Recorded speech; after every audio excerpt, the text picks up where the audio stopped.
Bom, o experimento agora é sobre solução insaturada. Vamos usar Nescau, leite e uma colher para agitar. Basta a gente adicionar uma colher de soluto ao solvente no copo e a gente percebe que o leite ficou escuro. E também não é possível observar as partículas que tem dentro, pois tem pouca quantidade de soluto para muito solvente, então a gente sabe que é insaturada. Agora, para a gente descobrir a saturada, basta adicionar mais uma colher de soluto e a gente consegue ver que ficou mais escuro, equilibrando a quantidade de soluto e a quantidade de solvente. Bom, meu nome é Camille, eu sou o número 7 e eu vou falar sobre as soluções supersaturadas. Bom, uma solução é denominada supersaturada quando a quantidade de soluto dissolvida na solução é maior do que o limite de solubilidade.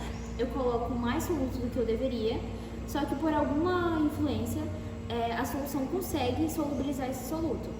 Solubilizando esse excesso de soluto, ela se torna muito estável.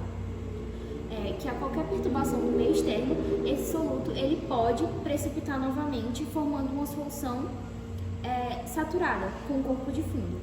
Agora vamos para o processo experimental. A gente vai precisar de 3 xícaras com 100 ml de água cada uma e sal. Na primeira nós vamos adicionar 3 colheres de sal.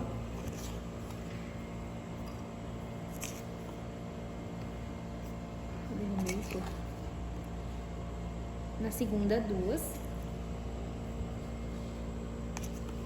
Na terceira, só 1. A gente vai agitar com a colher.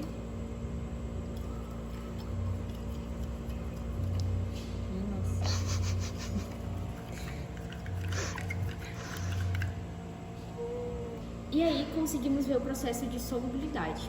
A cada quantidade a mais de sal que colocarmos, a água vai ficando mais turva.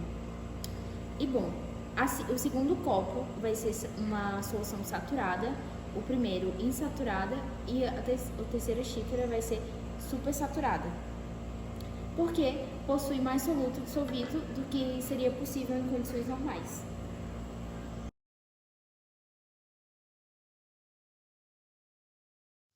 Hoje eu vou falar das soluções supersaturadas e fazer um experimento contemplando elas.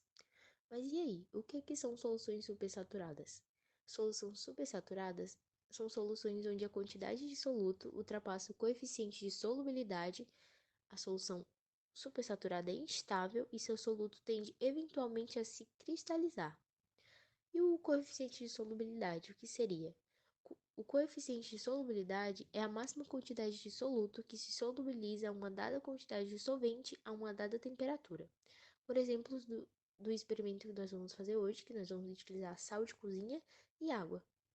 O coeficiente de solubilidade de sal na água, por exemplo, é igual a 36 gramas de NaCl em 100 ml de água, por exemplo. Só é possível dissolver essa quantidade de 36 gramas de sal de cozinha a uma temperatura de 20 graus Celsius.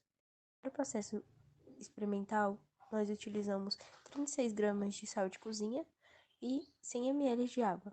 Colocamos dois em um recipiente, no caso a panela, e aquecemos eles. Com isso, nós percebemos que o sal de cozinha ele dissolve na água quente, numa temperatura de 20 graus Celsius. Isso ocorre porque quando aquecemos qualquer substância, aumentamos o nível de sua agitação molecular. Assim, as propriedades da solução passam a ser afetadas não só pelas cargas elétricas envolvidas, mas também pelas forças mecânicas de origem térmica que passaram a atuar entre as partículas. A densidade é uma propriedade física que relaciona a massa de um material ao volume que ele ocupa, sendo característica de cada substância. Medidas de densidade são afetadas por alterações de pressão, temperatura e composição química. Para explicar a densidade, eu fiz 3 experimentos. O primeiro experimento foi de modificação da densidade do líquido, e para fazer o experimento nós precisamos de um copo d'água, sal e um ovo de galinha.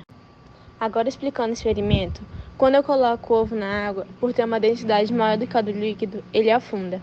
Mas se dissolvermos o cloreto de sódio, que é o sal de cozinha, na água, a densidade dessa água ela vai aumentar e, consequentemente, o ovo ele vai flutuar. O segundo experimento é o resultado da mistura formada por água e óleo em um recipiente.